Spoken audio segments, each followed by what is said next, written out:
l'apaisement du climat social, le renforcement de la diplomatie, l'organisation d'élections transparentes et apaisées. Comme vous le savez, la réalisation de ces différentes préoccupations ne peut se concrétiser sans une stratégie de communication capable de faire face à la crise multidimensionnelle que vit le Mali et cette guerre communicationnelle très hostile menée contre notre pays depuis quelques années. C'est en réponse à cette guerre médiatique qui nous est imposé que le chef du gouvernement a introduit la tenue d'un séminaire gouvernemental regroupant les membres du gouvernement le 3 mars 2025 et le présent atelier technique à l'adresse des chargés de communication, des départements ministériels, des acteurs des médias publics et privés et certaines institutions de la République afin de procéder à un diagnostic véritable de la communication gouvernementale.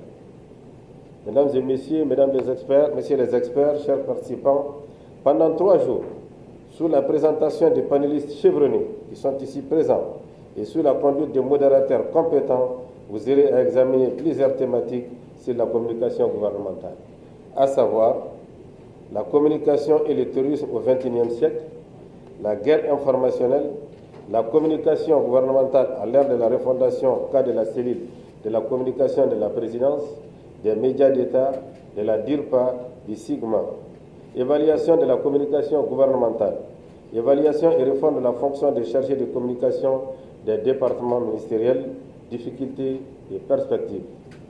Je vous engage donc, en votre qualité de professionnel des médias et de la communication, de procéder à un diagnostic sans complaisance afin d'apporter les réponses adéquates à la hauteur des enjeux pour donner plus d'efficacité à la communication du gouvernement. Dans cette perspective, vos recommandations et vos conclusions sont largement attendues pour asseoir une véritable stratégie de communication gouvernementale.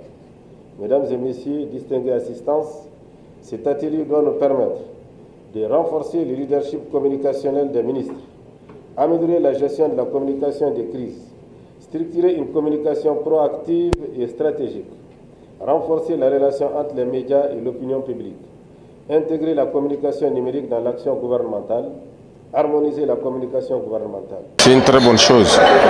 C'est une très bonne chose parce que au Mali, nous savons quand même que dans le cadre de la communication, nous partons de tous les sens. Nous n'avons pas une ligne de communication bien déterminée, que ce soit au niveau de la presse publique, privée. Et chacun va de son côté et chacun fait ce qu'il juge nécessaire faire. Il faudrait quand même qu'il est temps d'harmoniser notre communication. Et surtout que nous savons qu'aujourd'hui, nous sommes dans un monde où la guerre communicationnelle elle est très développée, elle est très forte.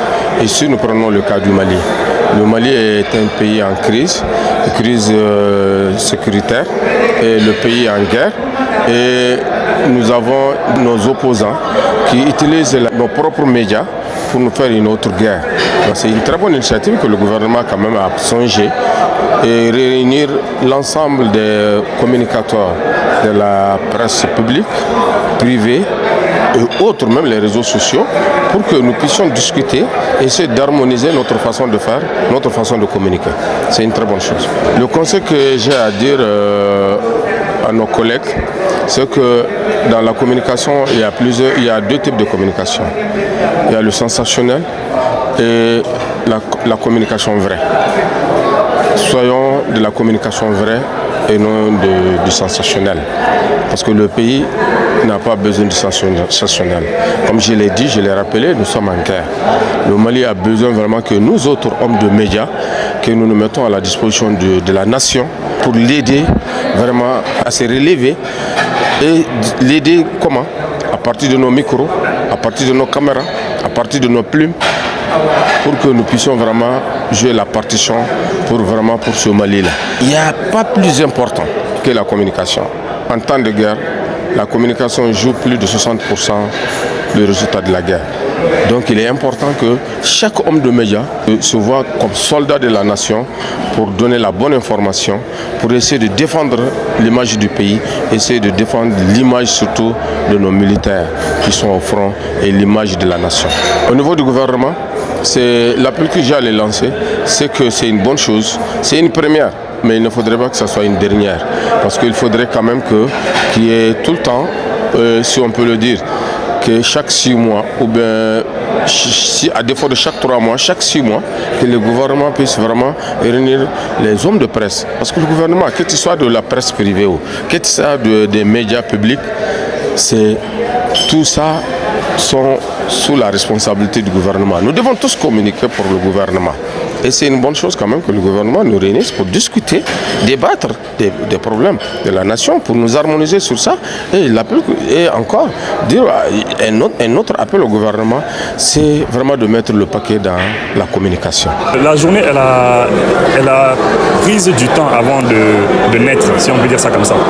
Et avant, quand on la voyait, elle a pris du temps, parce que c'est quelque chose qui avait été proposé il y a assez longtemps. Ça avait été proposé par plusieurs acteurs et c'est bien. C'est une bonne initiative que le gouvernement veuille améliorer sa communication. Surtout que nous sommes en temps de guerre, en temps de crise énergétique, de difficultés. Il y a beaucoup de difficultés actuellement dans le pays et c'est bien que le gouvernement ait pris cette initiative. Oui, le message, c'est qu'on souhaite que la formation elle se passe bien et que les gens puissent appliquer, surtout sur le terrain, ce qui va être dit. Et c'est surtout ça le plus important, parce qu'une chose est d'être formé et une autre est de savoir appliquer. Bon, l'initiative, elle est très belle et puis elle est très opportune d'ailleurs, parce que ça trouvait à un moment où le gouvernement quand même avait besoin de ça, surtout la communication n'était pas trop à la hauteur. Il y avait quand même cette formation doit être une approche entre les différents canaux de communication, que ce soit la communication classique, la communication institutionnelle et la communication d'État en même mot. Donc je crois que ça va créer une approche pour que ensemble chacun puisse quand même contribuer à la bonne information du gouvernement.